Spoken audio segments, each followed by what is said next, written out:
राज्य उत्पादन शुल्क विभाग सोलापूर यांची सागर धोमकर विभागीय उपायुक्त पुणे विभाग यांच्या निर्देशानुसार भाग्यश्री जाधव अधीक्षक राज्य उत्पादन शुल्क सोलापूर,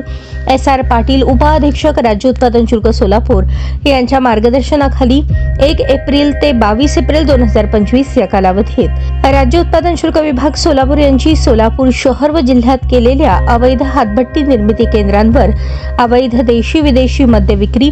व वाहतुकीवर केलेल्या धडक कारवाईत एकूण 205 गुन्हे नोंदवण्यात आले असून 221 जणांवर कारवाई करण्यात आली आहे. सदर कारवाईत 54,320 लिटर रसायन, 2,195 लिटर हातभट्टी दारू,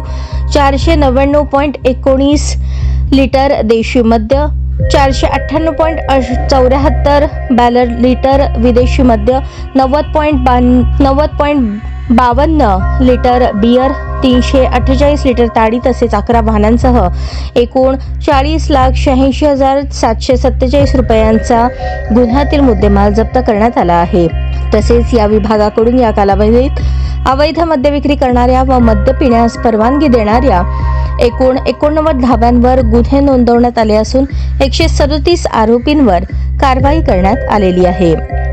सदर कारवाई निरीक्षक RM Chaure, JN Patil, OV घाटगे, राकेश पवार, पंकज कुंभार, सचिन भवड, दुय्यम निरीक्षक SD कांबळे, अंजली सरवदे, कदम, राम निंबाळकर, मोहन जाधव, मुकेश चव्हाण, संजय चव्हाण, विजय पवार, शोएब बेगमपुरे, वसंत राठोड, चेतन वनगुंटी, इस्माईल गोडीकट, प्रशांत इंगोले, अनिल पांढरे, विनायक काळे, पवन उगले, योगराज तोगी, महिला जवान शिवानी मुढे, वाहन चालक रशीद शेख व दीपक वाघमारे यांनी पार पाडली.